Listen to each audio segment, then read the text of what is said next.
Zen एक अकेली महिला थी, लेकिन उसे बच्चे की चाह थी। उसने अपने जीवन में कुछ अनलिखे नियम बना रखे थे। बच्चों को देखना नहीं, उनसे बात नहीं करनी, उनके बारे में बात नहीं करनी और किसी को भी उनके बच्चों के बारे में बात करने नहीं देना। सबसे महत्वपूर्ण, किसी को ये न बताना कि वह एक बच्चे की ख्वाहिश रखती है। उसका डर ये था कि लोग उसे गलत समझेंगे। अगर कोई संभावित साथी उसे देखता तो उसकी अधूरी फिटनेस, चौड़े पेट और पतले पैरों को देखकर शायद प्रभावित हो जाता। लेकिन जैसे ही उसे पता चलता कि ज़ेन के मन में एक बच्चे की चाह है, वह उसे एक पागल महिला के रूप में देखने लगता, जो केवल किसी से बच्चे के लिए जीवन मांग रही हो। बच्चों को देखना, उनसे जुड़ना, उनके बारे में बात करना या उनकी कहानियां सुनना, ये सब ज़ेन के लिए मना था। उसे लगता था कि ऐसा करने से लोग उसकी गहरी और निराशाजनक ख्वाहिश को पहचान लेंगे। लेकिन हर शुक्रवार को ज़ेन को थोड़ी राहत मिलती थी। संग्रहालय, जो पहले एक चर्च हुआ करता था, उसके घर के रास्ते में था। वहाँ एक प्रदर्शनी लगी थी जिसमें एक खूबसूरत, मासूम से बच्चे की पत्थर की मूर्ति थी। ज़ेन हर हफ्ते वहाँ जाकर उस मूर्ति को देखती थी। पहली बार जब उसने उस मूर्ति को देखा तो उसे वह बहुत पसंद आई। वह एक माँ की मूर्ति थी जो अपने बच्चे को प्यार से दूध पिला रही थी।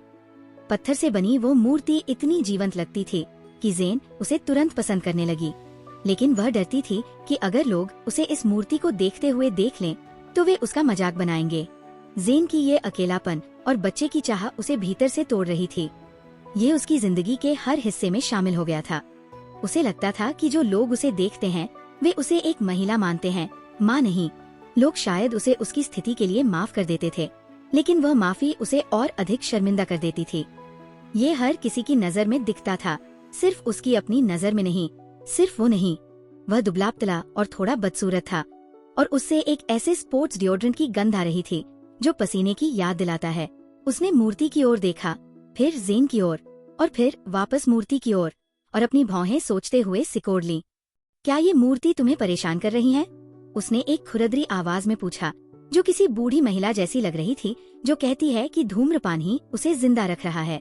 माफ कीजिए, ज़ेन ने जवाब दिया अपने चारों ओर देखने के बाद। अगर ये मूर्ति तुम्हें दुखी कर रही है तो तुम इसे देख क्यों रही हो? उसने एक ऐसी बेपरवाह शैली में पूछा जिसकी आदत ज़ेन को नहीं थी। क्या मैं तुम्हें जानती हूँ? ज़ेन ने पूछा। क्या हम सिर्फ एक दूसरे से सवाल पूछते रहेंगे? उसने जवाब दिया, मानो वो खुद को बहुत होशियार समझ रहा हो। मुझे माफ करना, क्या मैं तुम्हारी कुछ मदद कर सकती हूँ? उसने जवाब दिया, खुद को कोसते हुए कि वह इस बेकार खेल को जारी क्यों रख रही है। वह अपनी आंखें सिकोड़ता है और ज़ेन ने उसकी जबड़े के पास एक हल्की सी आकर्षकता देखी। मैं तुम्हें अकेला छोड़ देता हूँ। तुम दुखी लग रही थी, लेकिन मुझे नहीं लगता था कि तुम सच में दुखी हो, इसलिए मैंने मजाक किया। लेकिन सॉरी, मैं चला जाता हूँ, उसने कहा। लेकिन उसका शरीर उसके शब्दों पर अमल करने को तैयार नहीं था। मैं दुखी नहीं हूँ।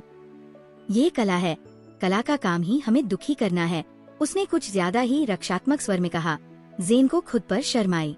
वह उसे एक गांव का अनाड़ी आदमी लग रहा था। उसमें वह परिष्कृत समझ नहीं थी जो बाकी लोगों में थी, जो उसे उसकी स्थिति के लिए माफ कर देते।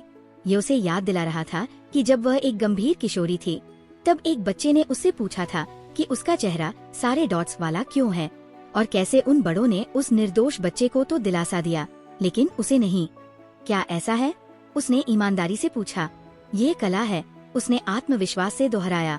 अब वो ऊपरी हाथ में थी। मुझे हमेशा ये पत्थर की मूर्तियाँ डरावनी लगती है, शायद इसलिए कि इनमें पलकों की कमी होती है। इन्हें बिल्ली के बाल या नकली पलके लगा देनी चाहिए। उसने बिना ये महसूस किए कहा कि ज़ेन जीत रही थी। तुम्हारी पलकें बहुत खूबसूरत है, ज़ेन ने कहा और तुरंत अपना पर्स अपने मुंह के पास ले गई, मानो शब्दों को उसमें उलट देना चाहती हो।